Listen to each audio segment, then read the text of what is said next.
Suman TV ప్రేక్షకులకు నమస్కారం.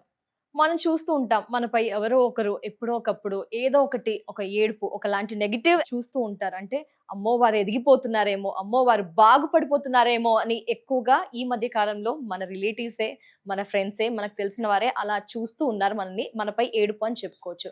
అలాగే చూసుకుంటే గనక మన వెనకే ఉంటూ మన ముందు మంచిగా మాట్లాడుతూ మన వెనకనే ఉండేది నెగెటివ్ టాకింగ్ చేయడము, అలాగే మనకి జరగకూడదు, వాళ్ళకంతా చెడే జరగాలి అనే కోరుకునే వారి సంఖ్య నౌ-ఏ-డేస్ చూసుకుంటే గనక పెరిగిందే అనే చెప్పుకోవచ్చు.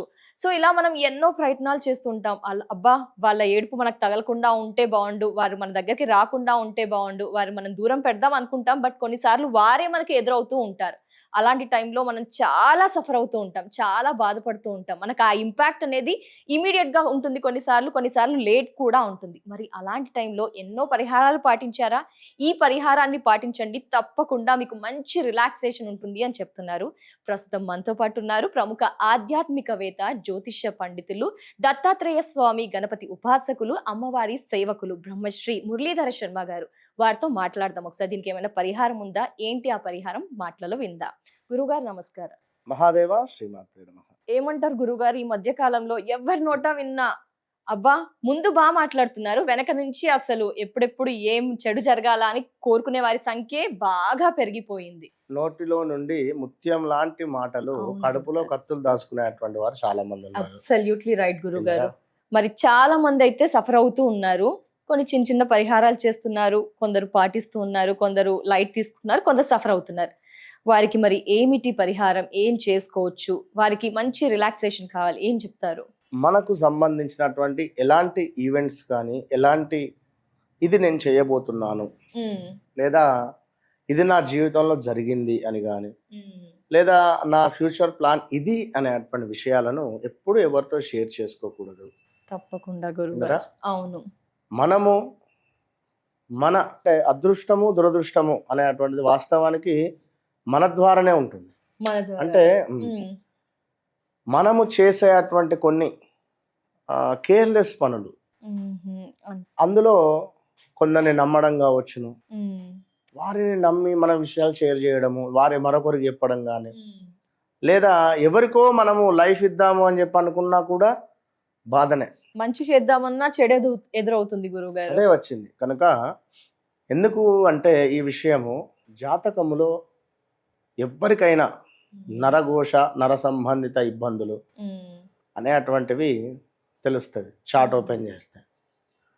ఆ పీరియడ్ ఒకవేళ నడుస్తూ ఉన్నా కొందరు మాకు ఎవరో కట్లు వేశారు, ఏ పని కాకుండా ప్రతి పనికి ఆటంకం కలుగుతుంది. మాకెవరో ప్రయోగం కొట్టారు, మాకు చేతబడి చేశారు అని ఇలాంటి మాటలు వింటూ ఉంటాం.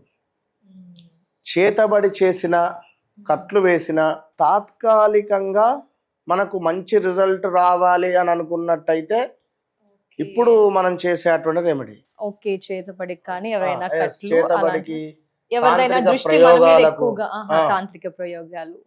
వీటికి సంబంధించి మ్మ్. ఇప్పుడు ఎవరో మాకు సంబంధించి బాగా దగ్గర వ్యక్తులు మాకు భూమి పంచాయతీ అయింది, గొడవలైనవి, లేదా మరొకటి అయింది అని చెప్పి వారు ఏమనుకుంటారు అంటే మా వస్త్రాలు మిస్ అయిపోయాయని కానీ, లేదా మాకెవరో మందు పెట్టారు అని కానీ, మాకు ఏ పని ముందుకు వెళ్లకుండా చేతబడి చేశారు. అవును గురువు. ఇలాంటి సంబంధించినటువంటి విషయాలకై ఈ మనం పరిహారం చెప్పేటువంటి పరిహారం ఇది.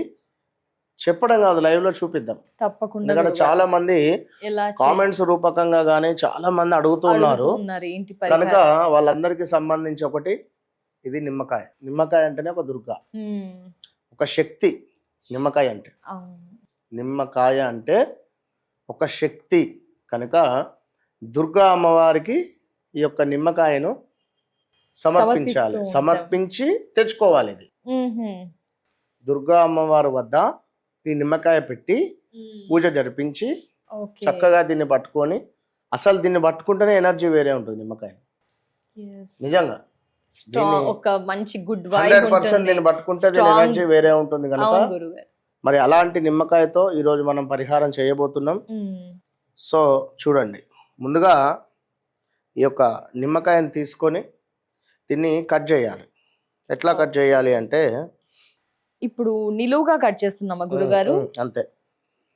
ఇట్లా కట్ చేయాలి, ఓకే. మళ్ళీ ఇట్లా కట్ చేయాలి. ఓకే, 4 ముక్కలుగా 4 చేస్తున్నాం. ముక్కలుగా కట్ చేయాలి. అంటే ముక్కలు చేయకూడదు. ఒక గుత్తి జస్ట్ వంకాయ గుత్తి వంకాయకి మనం ఎలా అయితే 4గా చీల్చుతామో అలా చీల్చేశారు. అంతే. మొత్తం విడదీయలేదండి, ఒకసారి మీరు అబ్జర్వ్ చేయవచ్చు. విడదీయకూడదు.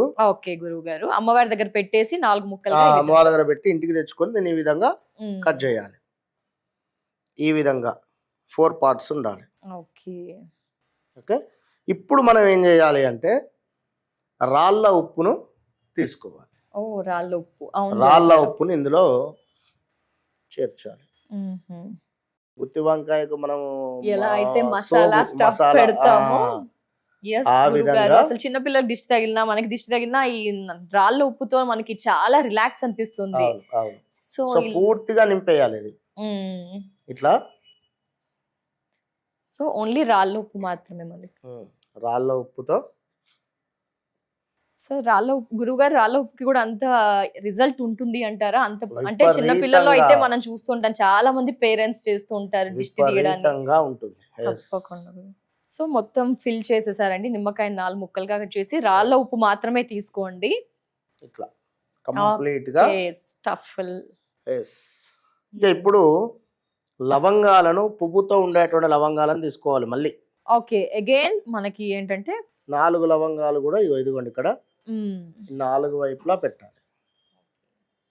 ఇంటూ మార్కు లాగా జస్ట్ 4 అవసరం పడుతుంది. 4 లైక్ క్రాస్. ఓకే, ఏదైతే కట్ చేశాను 4 లవంగాలు, దట్టు పువ్వులాగా ఫ్లవర్ లాగా ఉన్న లవంగాలు తీసేసుకొని ప్లేస్ చేసేసేయాలి నిమ్మకాయల్లో. ఓకే గురువు గారు. ఓకే, ఇప్పుడు మళ్ళీ కర్పూరం దీనిపైన వెలిగించాలా గురువు గారు? ఓకే. సో మ్యాచ్ బాక్స్ తో మళ్ళీ నిమ్మకాయ మీద. అయితే ఇక్కడ ఏం చేయాలి అంటే ఒక ప్లేట్ తీసుకోవాలి. అంటే బౌల్ ఉంది ఇక్కడ, బౌల్ తీసుకోవడం జరిగింది. మీరు ఒక స్టీల్ ప్లేట్ తీసుకోండి పెద్దది. ఓకే గురు. స్టీల్ ప్లేట్ తీసుకొని అందులో ఒక గుప్పెడు శర్కరను వేయాలి. ఓకే. శర్కరను వేసి ఆ శర్కరలో కుంకుమ కలిపినటువంటి నీరుని యాడ్ చేయాలి. చక్కెర మీద కుంకుమ కలిపినట్టు నీరు లేదా పారాని, కాళ్ళకు పెట్టుకునే పారాని ఉంటుంది కదా, ఈ పారానితో అయినా కూడా ఒక 3 చుక్కలు ఆ శర్కర మీద వేసి అప్పుడు దీన్ని పెట్టాలి. శర్కర పోయాలి ఒక ప్లేట్ లో, కుంకుమ నీళ్లు. శర్కర పోసిన తర్వాత అయితే పారాని లేదా కుంకుమ నీరు పోసి దానిపై ఇది పెట్టాలి. పెట్టి ప్లేట్ పట్టుకున్న తర్వాత దీన్ని వెలిగించాలి. ఇప్పుడు వెలిగిద్దామా గారు? రైట్. ఇది ఏదైతే ఉందో ఇది శర్కర పైన పెట్టి ఆ ప్లేట్ పట్టుకొని చక్కగా కూడా మనము ప్లేట్ అనుకుందాం. ఇది దీన్ని పట్టుకొని ఎవరైతే ఈ నరఘోష, నర సంబంధిత, అదేవిధంగా శత్రు బాధ ఉంది, దీంతో పాటుగా ప్రయోగం చేశారు అని అనుకునేటువంటి వారి చుట్టూ దీన్ని తిప్పాలి. వారి చుట్టూ ఎవరైనా ఒకరు పెద్దవాళ్ళని పట్టుకొని చెప్పాలి. ఇట్లా పూర్తిగా క్లాక్ వైజ్, మళ్ళీ యాంటీ క్లాక్ వైజ్. ఎన్నిసార్లు గురు? ఒక 3 టైమ్స్ చాలు. 3 టైమ్స్ ఇటు 3 టైమ్స్ ఇటు తిప్పి మళ్ళీ పైనుంచి కిందికి, కింది నుండి పైకి, పైనుండి కిందికి, కింది నుండి పైకి ఒక 9 సార్లు దిగదిడుపుగా దిష్టి తీసిన తర్వాత దీనిని ఎవరు తొక్కని ప్రదేశంలో పారేయాలి. ఏ సమయంలో చేయమంటారు గురుగారు? ఇది ప్రతి ఆదివారం రోజు సూర్యోదయం కంటే ముందే చేయాలి. ఓకే, ఆదివారం అంటే ఉదయము 6:26 గంటల లోపు, 6:30 ప్రాంతంలో సూర్యోదయం అవుతూ ఉంటుంది. 6 ఇది ఇప్పుడు చలికాలం కనుక. ఓకే గురుగారు. సో ఇది చేసిన తర్వాత స్నానం చేయాలి. ఓకే. ఇది 100% ఎవరికైతే తిప్పుతారో తిప్పిన వారు స్నానం చేయాలి, ఆరోగ్యంగా బాగాలేదు అనుకునేటువంటి వారు కూడా స్నానం చేయాలి. తప్పకుండా ఇద్దరు స్నానం చేయాలి. ఒకవేళ ఆ తిప్పినటువంటి వారికి కుదరలేదు అనుకుంటే కాళ్ళు చేతులు కడుక్కోవాలి. కళ్ళు, కాళ్ళు, చేతులు, నోట్లో నీరు కూడా పుక్కిలించి ఉమ్మేయాలి. తప్పకుండా మార్నింగ్ మాత్రమే చేస్తే. ఇది ఎవరైతే చేస్తారో వారికి చేతబడి ఉన్న, ప్రయోగం చేసిన, ఎలాంటి కట్లు వేసినా కూడా అద్భుతమైనటువంటి రిజల్ట్ ఉంటుంది. అంటే ఒక్కసారికి రిజల్ట్ ఉంటుందా అనే కమెంట్స్ కూడా వస్తాయి గురువు గారు. ఒక్కసారి అంటే ఎన్నిసార్లు వారు చేయాలి? చేయనియండి. ఒకసారి చేస్తే ఆ రోజు నిద్ర పట్టిందా హాయిగా, ఉమ్, ఆ నెక్స్ట్ డే ఏమనిపించింది, ఎలాంటి కళలు వచ్చినవి, అది ఏమిటి అనేటువంటిది ఓకే. వారు కామెంట్ రూపకంగా చెప్పండి, లేదా కాల్ చేయొచ్చును. Yes yes. బాగుంది అనుకుంటే ఇంతకంటే అద్భుతమైన రెమెడీలు ఉంటాయి కదా. అవును గురువు గారు, అలా కూడా అప్రోచ్ అవ్వచ్చు మేము. తప్పకుండా ధన్యవాదాలు గురువు గారు. విలువైన సమయాన్ని కేటాయిస్తూ చాలా మందికి ఇంకా సందేహం ఎలా చేయాలా, ఏం చేయాలా, బయటికి వెళ్ళలేరు ఇలాంటి వాటి కోసం. అవును. బట్ వారందరికీ కూడా ఒక మంచి పరిహారాన్ని లైవ్ ద్వారా తెలియజేసినందుకు ధన్యవాదాలు గురువు గారు. నమస్కారం. మహాదేవ.